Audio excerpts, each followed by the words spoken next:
So hello everyone, नमस्कार, आदाब और सत श्री अकाल।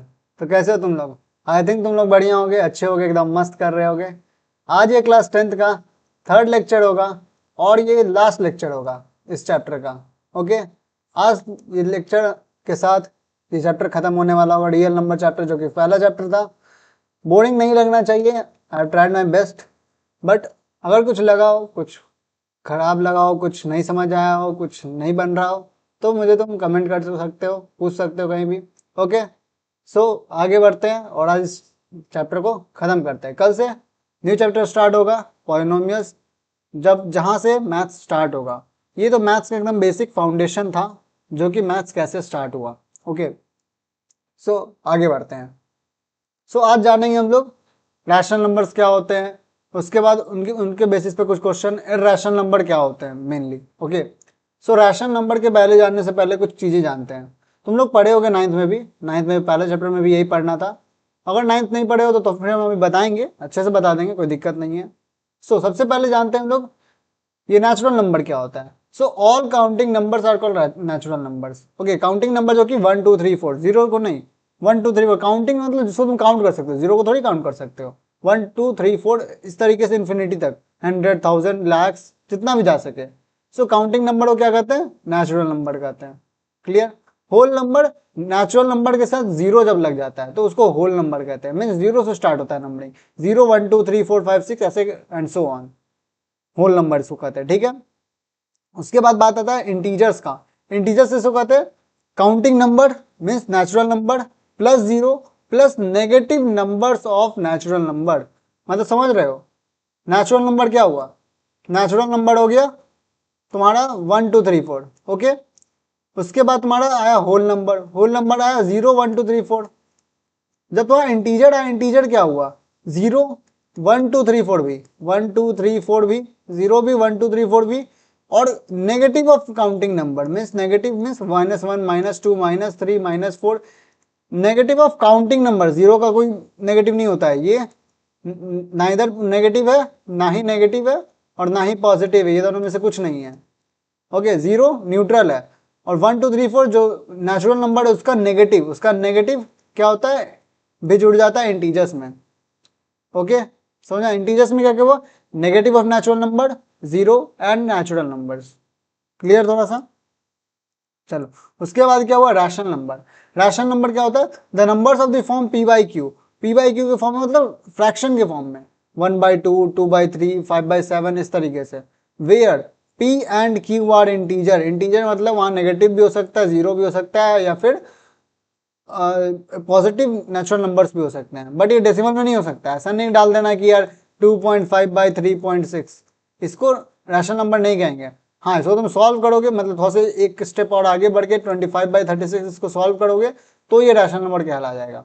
बट रैशनल नंबर क्या हुआ? पी बाई क्यू के फॉर्म में एक ऐसा नंबर जिसमें पी और क्यू क्या हो? इंटीजर्स हो। एंड अब सबसे इंपॉर्टेंट बात, and Q is not equal to zero, मतलब डिनोमिनेटर है जो वो जीरो के इक्वल नहीं होना चाहिए, क्योंकि तब क्या होगा? तब हो जाएगा वो इन्फिनिटी पहुंच जाएगा, और इन्फिनिटी कोई नंबर नहीं होता है, नंबर लाइन, या फिर तुम इंटीजर या फिर किसी का भी बात कर लो। सो बात समझ में आ गया? Q is not equal to zero, Q zero के इक्वल नहीं होना चाहिए, और P बाई Q के फॉर्म में रहना चाहिए नंबर, जहां पे P और Q क्या हो? इंटीजर्स होना चाहिए। क्लियर? समझ में आ गया? रैशनल नंबर्स का बात करते हैं डेसिमल फॉर्म में। Every rational number when expressed, see, every rational number when expressed in decimal form, जब डेसिमल फॉर्म को किसी भी रैशनल नंबर में कहते हैं, is expressible either in terminating or in non terminating. देखो यहाँ पे बताते हैं हम क्या बोलना चाह रहे हैं।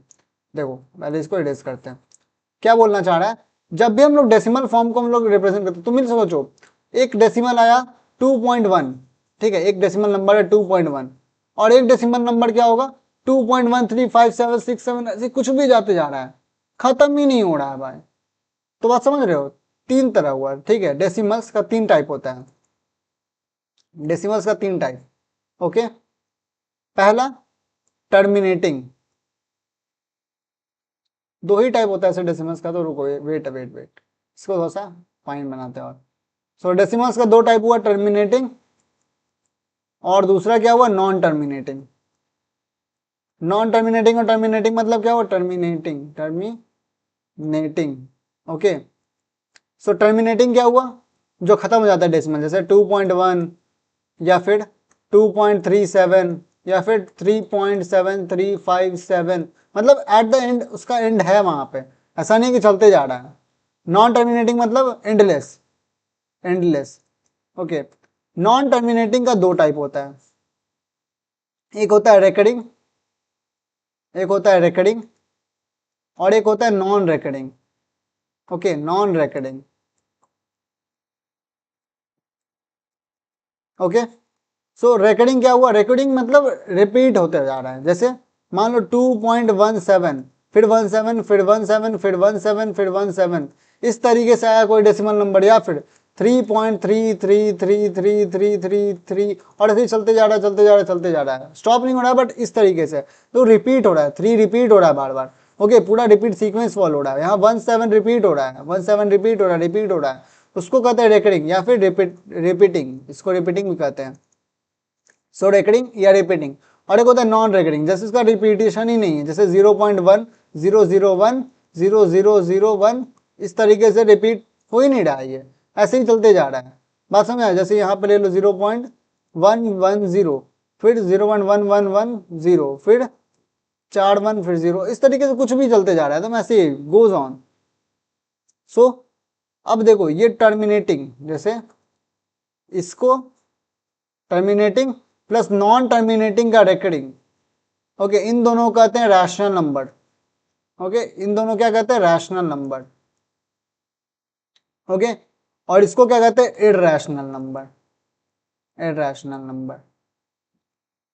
तो बात समझ में आया, रैशनल नंबर और इरैशनल नंबर क्या हुआ। देखो रैशनल नंबर के अंदर पूरा का पूरा तुम्हारा इंटीजर्स आ जाता है, इंटीजर के अंदर whole number plus natural number plus negative of natural numbers भी आता है। सो रैशनल नंबर के अंदर इंटीजर्स आता ही है, क्योंकि देखो रैशनल नंबर के डेफिनेशन में पी बाई क्यू के फॉर्म में होना चाहिए, और पी और क्यू क्या होना चाहिए, इंटीजर्स होना चाहिए। सो रैशनल नंबर के अंदर इंटीजर्स आता है, बट रैशनल नंबर्स और इरैशनल नंबर्स दोनों डिफरेंट होते हैं। रैशनल नंबर मतलब क्या हुआ, terminating plus recurring. Terminating decimal भी हो सकता है, मतलब एंड हो जाए डेसिमल फॉर्म, या फिर रेकरिंग भी हो सकता है, मीन्स जो कि चलती रहे कंटिन्यूअसली बट रिपीट होते रहे। और जब नॉन टर्मिनेटिंग नॉन रेकरिंग का बात आएगा, मतलब ना ही खत्म हो रहा है ना ही रिपीट हो रहा है, वैसे डेसिमल फॉर्म्स को क्या कहेंगे, इरैशनल नंबर, जो कि हम लोग आगे देखेंगे अभी। ठीक है, कुछ ऑब्जर्वेशन है किस पे, रैशनल नंबर पे, जो कि हम लोग अभी देखते हैं। देखो, to test whether a given rational number is terminating or repeating, कैसे पता करें कि भाई ये खत्म हो जाएगा या रिपीट करते रहेगा, कैसे पता करें। सो पता करने के लिए क्या है, एक्स इज, देखो ये तो रैशनल नंबर का डेफिनेशन हुआ कि रैशनल नंबर्स पहले देख लो कि वो रैशनल नंबर है भी कि नहीं है, पी बाई क्यू के फॉर्म में होना चाहिए, पी और क्यू इंटीजर होना चाहिए, और Q is not equal to 0।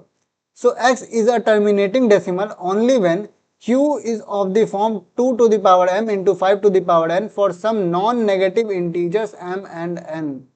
Means क्या हुआ कि जो q मतलब डेनोमिनेटर है, उसका जब तुम फैक्टराइजेशन करोगे या प्राइम फैक्टर निकालोगे, तो उसको हमेशा 2 इंटू 5 के ही फॉर्म में रहना है, 2 to the power m 5 to the power n, means 2 और 5 के अलावा कोई और नंबर नहीं होना चाहिए।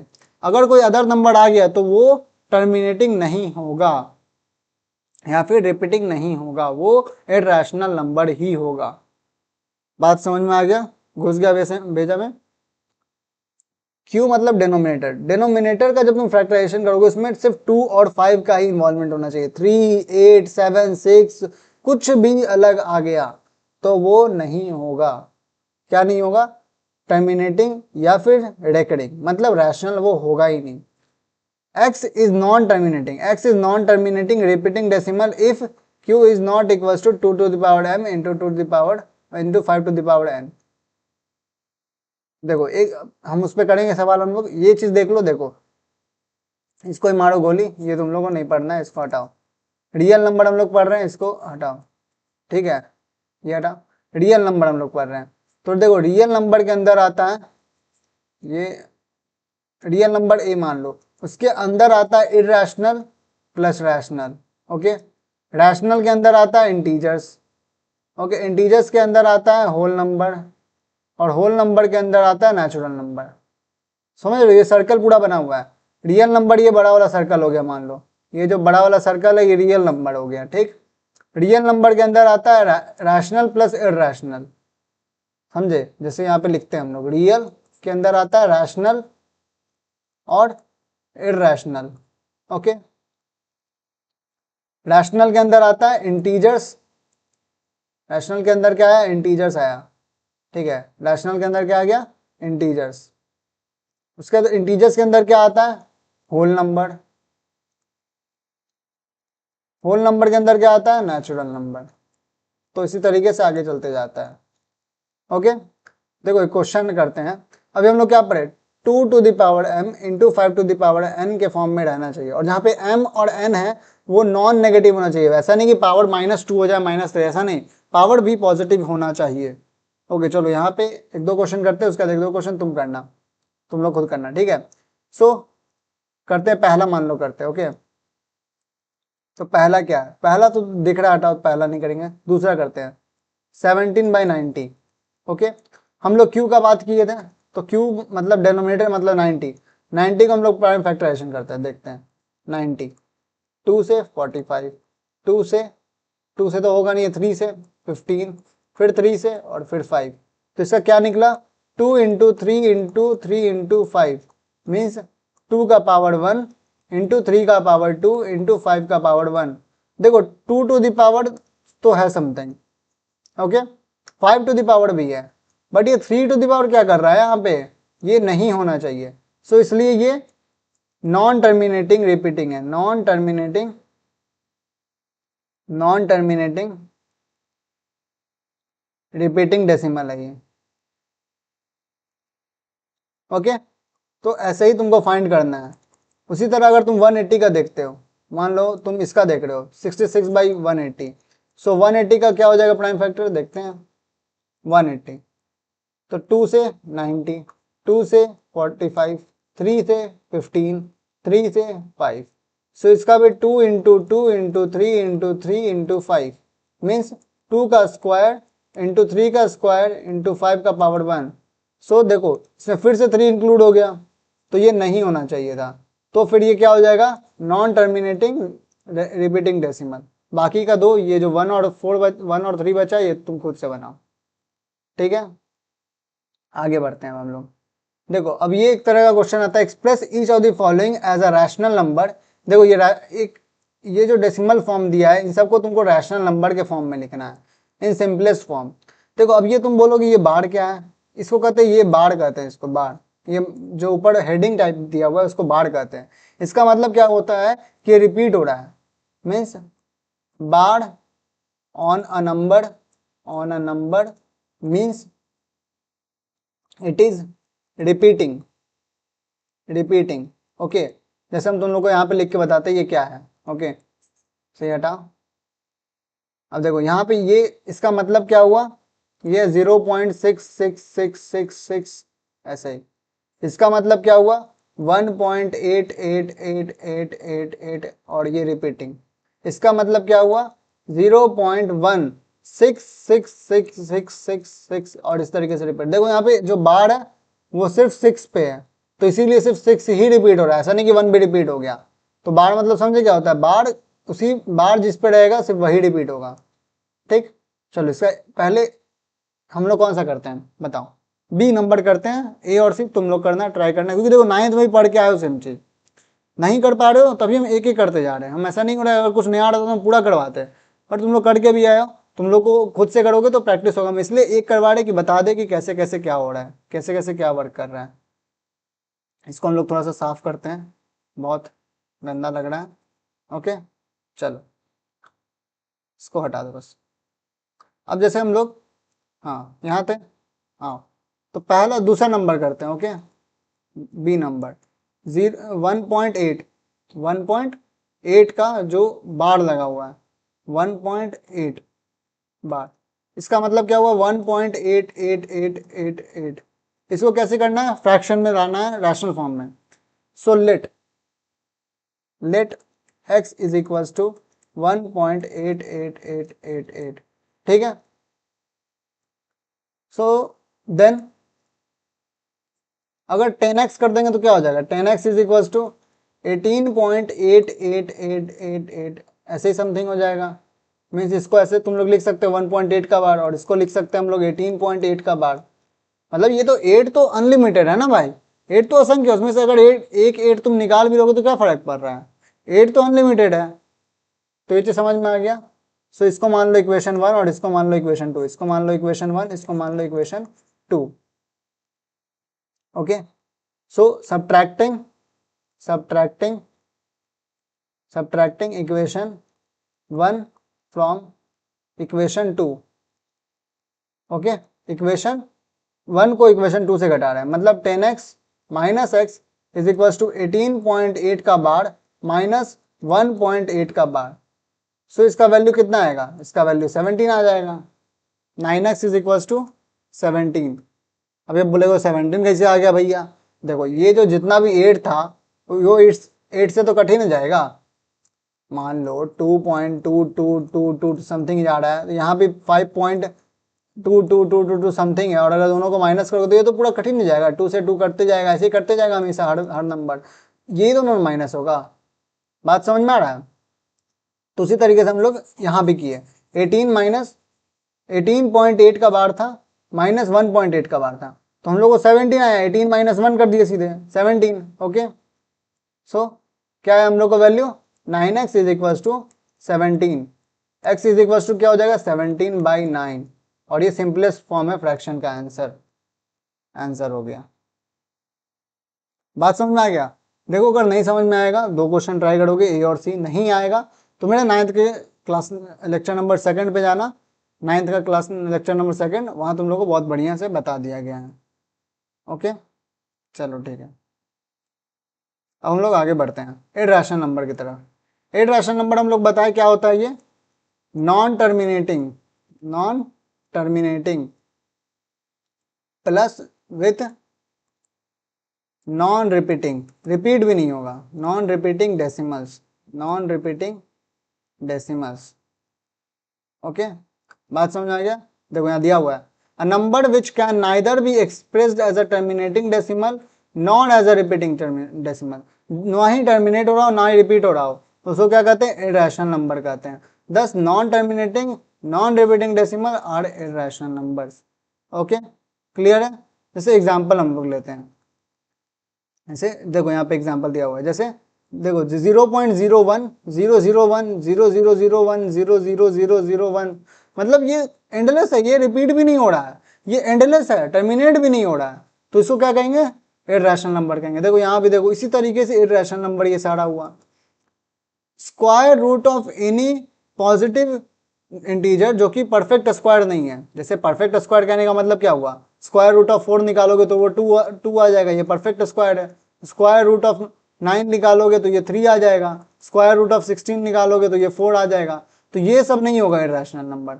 बाकी इनके अलावा जिनका परफेक्ट स्क्वायर नहीं निकलता है वो सारे के सारे इररेशनल है। जैसे √2, इनका कोई परफेक्ट स्क्वायर नहीं है, इररेशनल। √3, √5, √4 नहीं होगा क्योंकि उसका परफेक्ट स्क्वायर है। √6, √7, √8, ये सारे का सारे क्या है, परफेक्ट स्क्वायर नहीं है, परफेक्ट स्क्वायर नहीं है, सो क्या है, इररेशनल नंबर है। उसी तरह cube of all those number जो कि परफेक्ट क्यूब नहीं है, वो क्या है, इररेशनल नंबर। उसी तरह क्या है, if m is a positive integer which is not a perfect cube, जो कि परफेक्ट क्यूब नहीं है, तो वो भी इररेशनल है। जैसे 2 का होल क्यूब, 3 का होल क्यूब, 4 का होल क्यूब, 5 का रूट क्यूब रूट, 6 का क्यूब रूट, 7 का क्यूब रूट, ये सब क्या है, इररेशनल नंबर है।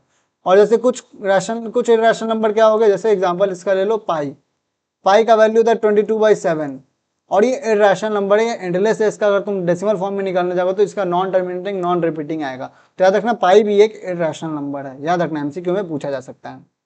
क्लियर हो गया बात, समझ में आ गया। देखो नींद आ रहा हो या फिर कुछ और लग रहा हो तो प्लीज मुँह हाथ धो के बैठना।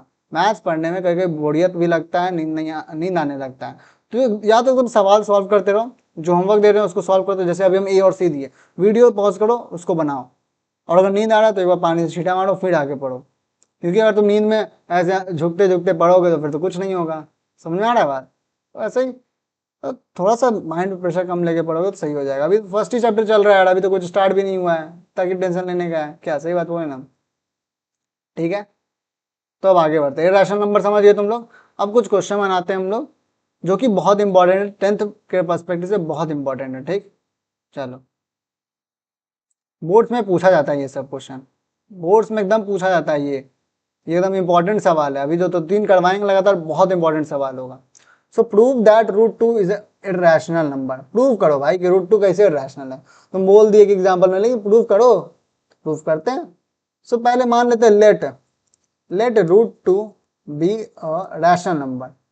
मान लिए कि रूट 2 क्या है, रैशनल नंबर ही है, मान लिया। सो अगर रूट 2 रैशनल नंबर है, so it will be in a form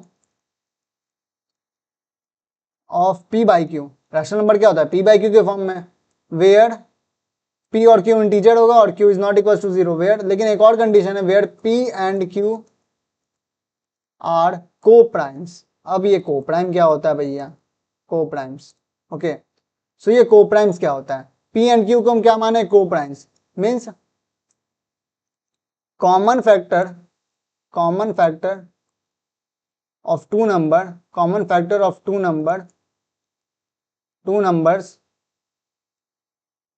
numbers should not be, नहीं, must be one. Common factor of two number must be one and only one. मतलब क्या हुआ कि जो P और Q है उन दोनों के बीच का कॉमन फैक्टर सिर्फ 1 ही आना चाहिए, must be 1 and only 1। Okay, बीच का कॉमन फैक्टर क्या आना चाहिए, 1 ही आना चाहिए। उसके अलावा किसी भी नंबर से वो दोनों डिविजिबल नहीं होना चाहिए। मीन्स सिंपलेस्ट फॉर्म, जैसे 3/7, 2/9 या फिर 3/8, इस तरीके से नंबर। 3/27 नहीं बोलना क्योंकि दोनों डिविजिबल है। इसको अभी और कर सकते हैं, 1/3 कर दिए, तब ये अब बन गया सिंपलेस्ट फॉर्म 1/3, बट 3/27 नहीं।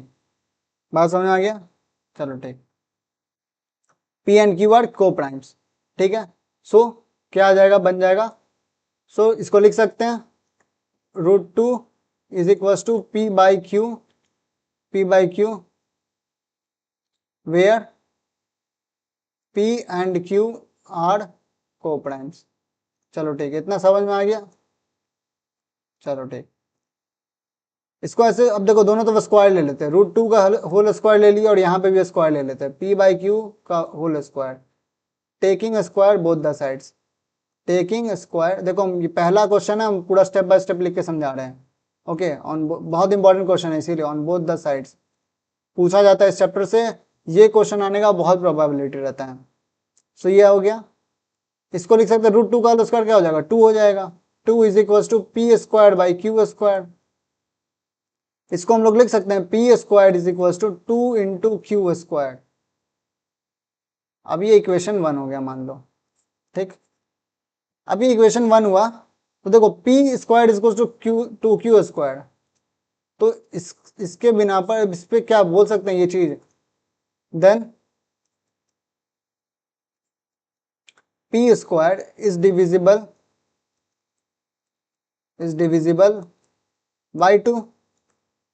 ये बोल सकते हैं कि नहीं बोल सकते हैं, अरे मतलब तभी ना भाई, 2 इंटू समथिंग हुआ है तो वो उसके स्क्वायर के, जैसे मान लो एग्जाम्पल, या तुम लोग अगर नहीं समझ में आया तो देखो, मान लो 2 इंटू समथिंग हुआ है, मान लो 3, और सामने तो 6 रहेगा तभी ना। 2 इंटू समथिंग हुआ है, वो सामने तो रिजल्ट दोनों सेम है, तो ये 2 से डिविजिबल है ना 6। बात समझा, 2 से तो डिविजिबल है 6, 3 तो है नहीं, उसका मतलब नहीं है, 2 से डिविजिबल है 6। उसी तरह अगर ये स्क्वायर भी रहे और ये स्क्वायर भी रहे, मान लो ये 6 स्क्वायर हो जाएगा, 2 इंटू 3 का स्क्वायर इज इक्वल टू 6 का स्क्वायर, तो क्या आएगा, ये नहीं बनेगा, ये कुछ और बनेगा, यहाँ पे कुछ और नंबर हो जाएगा, मान लो x का स्क्वायर। ओके, सो अगर 2 into x square is equal to 6 का स्क्वायर, तो 2 तो डिविजिबल होगा ना, 6 स्क्वायर जो होगा वो 2 से डिविजिबल होगा।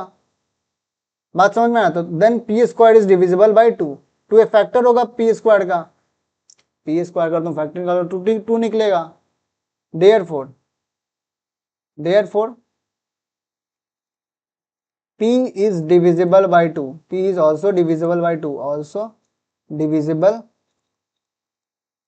2, अब ये बोलोगे ये कैसे लिख दिए सर, अभी तो लिख रहे थे पी स्क्वायर, अब ये p आ गया कहाँ से, समझो मेरा बात। अगर तुम लोग समझ पाओ तो समझो। देखो हम लोग दिखाते हैं।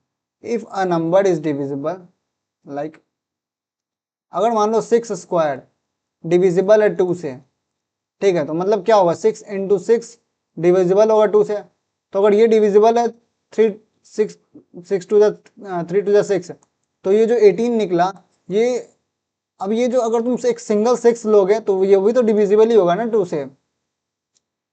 मेरा बात समझ में आ रहा है कि नहीं आ रहा है? मान लो 12 इंटू 12 का स्क्वायर डिविजिबल है 2 से, तो एक 12 जो होगा सिंगल 12 वो भी तो 2 से डिविजिबल ही होगा ना। नहीं समझ में आ रहा है? बात क्लियर है कि नहीं? ठीक। तो जैसे मान लो अब तुम बोलोगे कि भैया आप तो ऐसा ही नंबर ले रहे हैं जो 2 से डिविजिबल होगा। ठीक है भैया, अभी हम आपको दिखाते हैं। देखो हम लोग क्या अभी प्रूफ किए पहले, पी स्क्वायर डिविजिबल है 2 से, तो पी स्क्वायर मान लो 13 इंटू 13 लोगे, 13 का स्क्वायर, ये डिविजिबल है ही नहीं 2 से।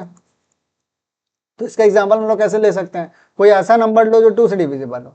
तो कोई ऐसा नंबर तो भाई मान लो जैसे कोई ऐसा नंबर है 4 इंटू 4, मान लो 4 का स्क्वायर हो गया, या 8 का स्क्वायर हो गया, या 16 का स्क्वायर हो गया, ये सब ही 2 से डिविजिबल है। 13 का स्क्वायर ये डिविजिबल नहीं है, 17 का स्क्वायर डिविजिबल नहीं है, या 2 या फिर कोई और नंबर से भी। तो ये बात समझ में आ रहा है? ये बात समझ में आया? अगर पी स्क्वायर से कोई नंबर, पी स्क्वायर किसी नंबर से डिविजिबल है तो पी भी उस नंबर से डिविजिबल होगा। ठीक, तुम लोग कोई भी एग्जांपल लेके बैठ जाओ, तुमको देखना वो निकलेगा ही निकलेगा। ठीक, तो इससे ये तुम कंक्लूजन में पहुंच गया। तो इक्वेशन मान लो इसको इक्वेशन नंबर 2। ओके, चलो अब आगे बढ़ते हैं। आगे क्या, चलो अब since since p is divisible by 2, p is divisible by 2, तो इसको कह सकते हैं p is equal to 2 into c. Means 2 एक फैक्टर है ना p का, 2 थोड़ी है कि p ही 2 है, नहीं, p का फैक्टर है एक 2, 2 एक फैक्टर है p का, उसके अलावा भी कुछ से मल्टीप्लाई होगा तो वो b बनेगा, p बनेगा। तो 2 इंटू सी, 2 इंटू कुछ सम नंबर होगा तो वो क्या रिजल्ट बनेगा p। जैसे 10 इज इक्वल टू 2 इंटू 5 लिखते हो ना, 2 एक फैक्टर है 10 का, ये ऐसा नहीं कि 2 ही 10 है, 2 एक फैक्टर है सिर्फ 10 का। 10 का स्क्वायर अगर 2 से डिवाइड हो रहा है, जैसे 10 का स्क्वायर 2 से डिवाइड होगा ही होगा, तो अगर 2 से 10 का स्क्वायर डिवाइड हो रहा है तो 2 से 10 भी डिवाइड होगा। बट इसका मतलब ये थोड़ी कि 2 के अलावा कोई नंबर होगा ही नहीं मल्टीपल में या फैक्टर में। तो 2 एक फैक्टर हुआ उस नंबर का, तो p को लिख सकते हैं 2 इंटू सी। ठीक है, यहां तक क्लियर हो गया। सो अब इसको पुट करते हैं, putting this value, putting this value, this value इन कौन सा इक्वेशन था, in equation number 1, in equation number 1, मतलब p is equal to 2c को पुट करते हैं। तो इक्वेशन 1 क्या था, p square is equal to 2q square, means p square is equal to 2q square. p क्या है 2c, 2c का whole square is equal to 2q square, मतलब 4c square is equal to 2q square. अब देखो 2 2 जा 4 cut जाएगा, मतलब उधर जाएगा तो डिवाइड में ही होगा ना, 4c स्क्वायर बाय 2 बन जाएगा, तो 2 2 जा 4 कट हो गया, तो q स्क्वायर को लिख सकते हैं 2c स्क्वायर। बात समझ में आ गया? देखो सेम वही चीज, means therefore q square is divisible by 2, is divisible by 2, q square divisible है 2 से, so therefore that is q is also divisible by 2, q भी डिविजिबल होगा 2 से, जैसे पिछला भी निकाले हम वैसे ही ये भी निकाले। बट अब देखो एक एक चक्कर क्या आया, अब एक चक्कर इसमें क्या आ रहा है, दिक्कत क्या हुआ, अब तुम समझो, p भी डिविजिबल है 2 से, q भी डिविजिबल है 2 से, बट हम लोग लिए थे p एंड q आर को प्राइम। को प्राइम मतलब 1 के अलावा कोई फैक्टर ही नहीं है, 1 के अलावा कोई फैक्टर होना नहीं चाहिए, और यहाँ 2 एक फैक्टर निकल के आ जा रहा है। तो since 2 is a common factor, common factor of, देखो मैं स्टेटमेंट बाय स्टेटमेंट लिखते जा रहे हैं, ओके, ताकि तुम एग्जाम में एकदम सेम टू सेम इस तरीके से बना पाओ। ऐसा नहीं कि हम कुछ स्टेप छोड़ते जा रहे हैं, तो मैं स्टेटमेंट बाय स्टेटमेंट लिखते जा रहा हूँ तुमको समझा के, तो ऐसे ही लिखना एग्जाम में भी। 2 is a common factor of P and Q, but this is contradictory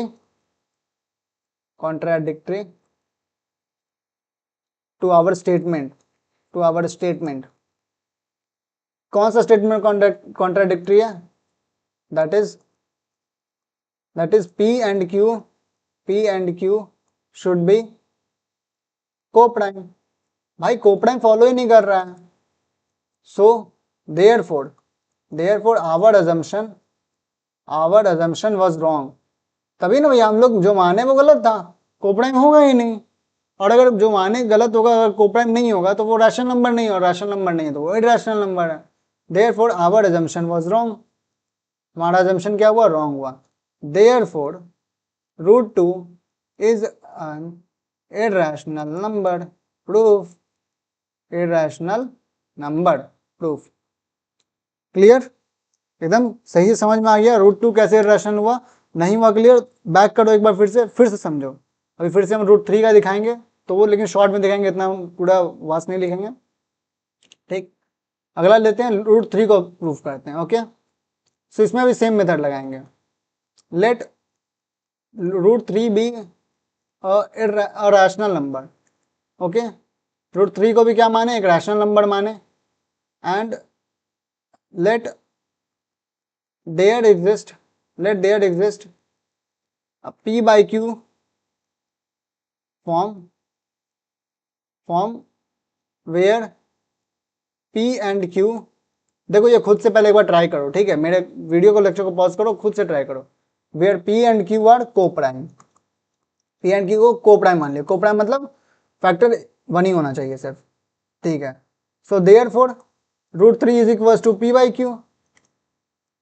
सो दोनों तरफ स्क्वायरिंग करेंगे, √3 का square is equal to P by Q का square is equal to 3 is equal to P square by Q square. So यहाँ पे आ जाएगा P square is equal to 3Q square. So therefore P square is divisible by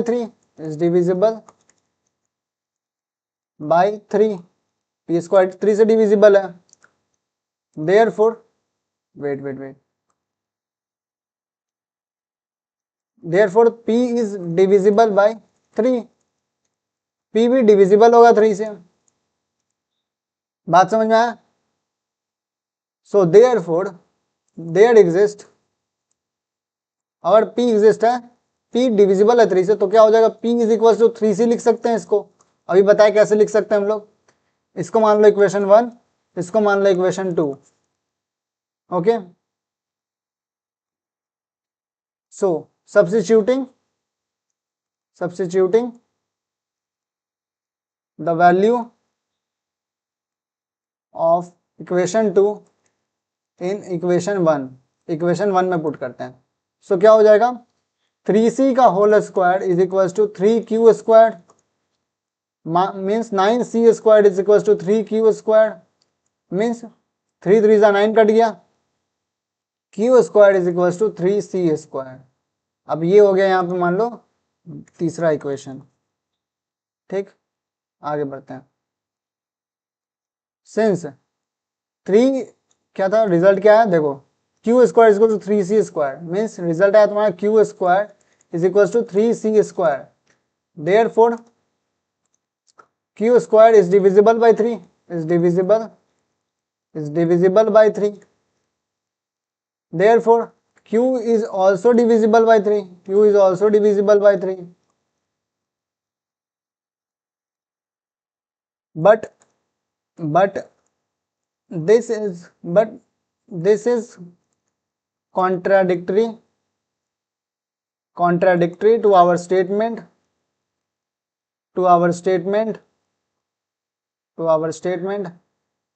as P and Q are coprime. ये contradictory है भाई, ये सही नहीं है। Therefore √3 is an irrational number है। ओके, समझ में आ गया? ये प्रॉब्लम बन गया। समझ में आया कि स्टेप? नहीं समझ आया वापस से वीडियो लेक्चर करो, फिर से देखो, और अगर तब भी नहीं समझ में आया तो वो कमेंट डाउन कर सकते हो या फिर इंस्टा डीएम कर सकते हो, हम तुम्हारा बिल्कुल देखेंगे कमेंट वगैरह। ठीक, चलो, तो ये तुम लोग खुद से करना ट्राई, √5 को इरेशनल प्रूफ करना। हम लोग अगले क्वेश्चन की तरफ बढ़ते हैं। So that 2 + √3 is an irrational number. Okay, let, so इसको सब सेम तरीके से होगा। ओके, बस ध्यान रखो थोड़ा सा डिफरेंस होगा, बट वो दिमाग लगाओगे सही हो जाएगा सारा कुछ। सो that 2 + √3 is an irrational number, so let 2 + √3 be a rational number. Okay, मान लो ये रैशनल है। Okay, therefore there exists a p by q form where p and q are co-primes। Okay, चलो ठीक। So therefore 2 + √3 is equals to p by q हो जाएगा। दोनों तरफ स्क्वायरिंग करते हैं तो 2 + √3 का स्क्वायर निकालो का whole square is equals to p by q का होल स्क्वायर। ओके, यहाँ पे a + b का होल स्क्वायर का फॉर्मूला लगा दो। So a + b to the whole square का फॉर्मूला क्या होता है? a स्क्वायर, तो a स्क्वायर 2 का स्क्वायर प्लस b स्क्वायर √3 का whole square plus 2ab means 2 × 2 × √3। Okay, यहाँ पे क्या आ जाएगा? p square by q square. यहाँ तक समझ में आ गया? चलो, तो ये क्या बन गया? 4 प्लस √3 का स्क्वायर तो 3 हो जाएगा, +3 plus 2 × 2 4 √3 4√3 is equal to p square by q square. चलो ठीक, उसके बाद क्या है? अब 4 + 3 7 हो गया, तो 4√3 7 को उस तरफ भेज दो तो p square by q square -7। ठीक, अब ये जो 4 है वो इधर डिवाइड में आ जाएगा, तो √3 इज इक्वल टू क्या हो जाएगा? p square by q square by 4 q square -7/4। अब दोनों को अगर तुम एलसीएम लेके ऐड सब्ट्रैक्ट करोगे तो √3 इज इक्वल टू क्या आ जाएगा?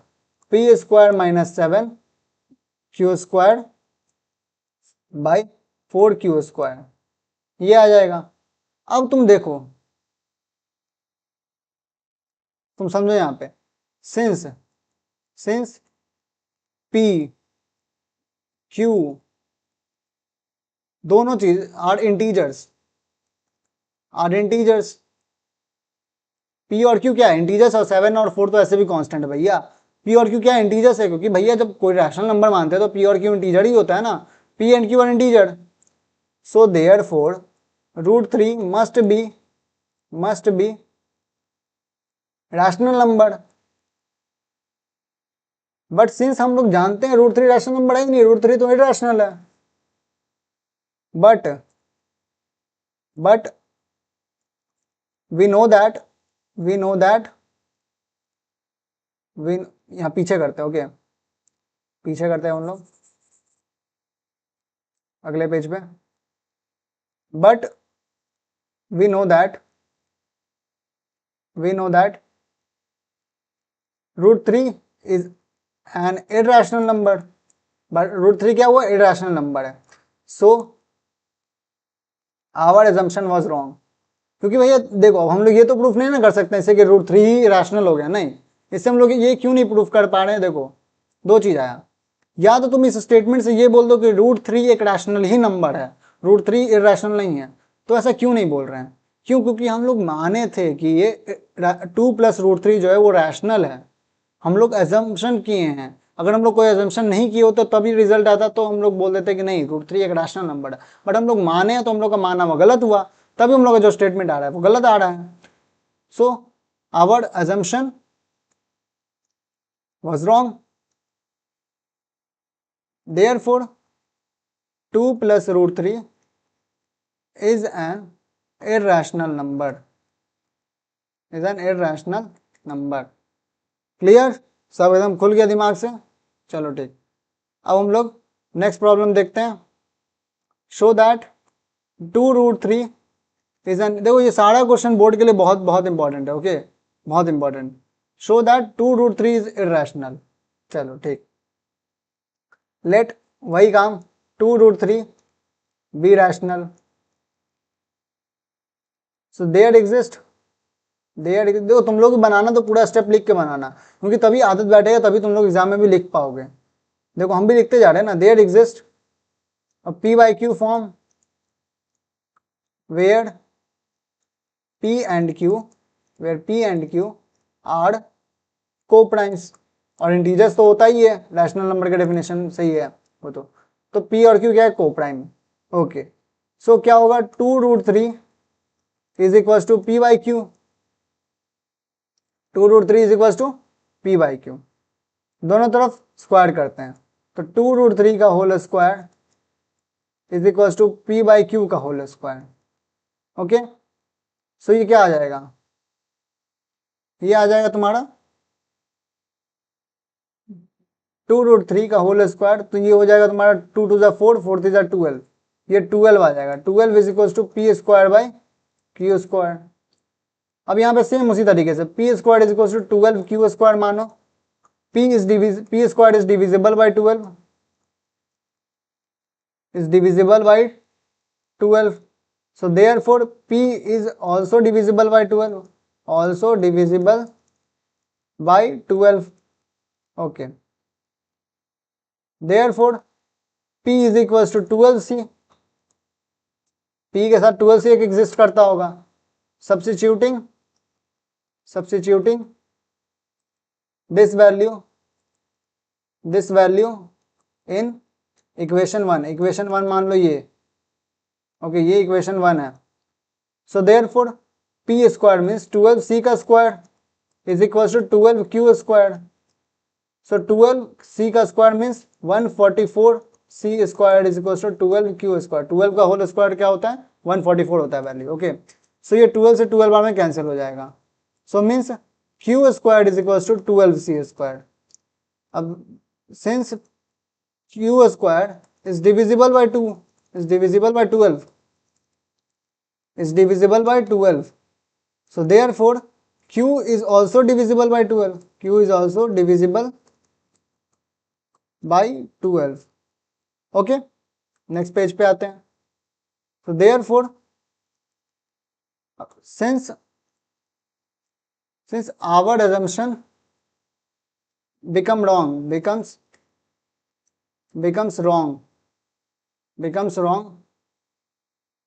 because there is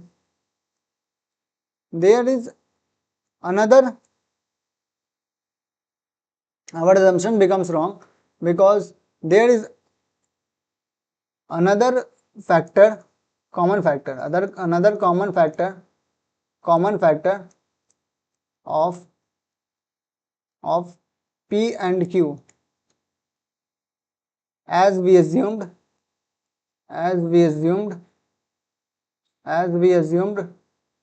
them to be co-primes, क्योंकि हम लोग co-prime assume किए थे ना भैया, और वो क्या है, अब P और Q क्या है, कॉमन फैक्टर है दोनों का, 12 क्या है, P और Q का कॉमन फैक्टर निकल के आ रहा है एग्जाम्पल में, आंसर में। ठीक है, चलो, therefore 2√3 is an irrational number। Proof हो गया, समझ में आ गया कैसे इन सब क्वेश्चन को करना, ये समझ में आ गया। चलो आगे बढ़ते हैं, ये खुद से करना होमवर्क है, अभी बताएं इस तरह का, फिर उसके बाद ये भी होमवर्क है, होमवर्क में करना। चलो ठीक है, तो आज के लिए बस इतना ही, चैप्टर एंड हुआ एंड फाइनली तुम लोग चैप्टर 1 से मुक्त हुए। अब आगे बढ़ेंगे रियल मैथ्स की तरफ थोड़ा थोड़ा। पहला चैप्टर तो बहुत बेसिक्स था, नंबर वगैरह के बारे में था। सेकंड चैप्टर में जानोगे धीरे धीरे पॉलिनोमियल वगैरह के बारे में। जो भी डाउट हुआ होगा इस चैप्टर में, जो भी कॉन्सेप्ट में दिक्कत हुआ होगा, जो भी प्रॉब्लम बनाने में दिक्कत हुआ होगा, जो भी होमवर्क प्रॉब्लम में दिक्कत हुआ होगा, वो हमको तुम कमेंट कर सकते हो या हमको तुम इंस्टा पे DM कर सकते हो, हम जरूर रिप्लाई देंगे, नो डाउट देंगे। और एकदम मस्त हंसते खेलते मैथ्स पढ़ना है, कोई टेंशन नहीं लेना है, प्रेशर नहीं लेना है, हम हैं, हर एक क्वेश्चन करवाएंगे, NCERT वगैरह हर एक क्वेश्चन करवाएंगे। सो बी रिलैक्स, बी कॉन्फिडेंट, सब हो जाएगा। ओके, सो अब मिलते हैं, कल मिलते हैं नए चैप्टर के साथ। So bye bye, thank you, see you, good day.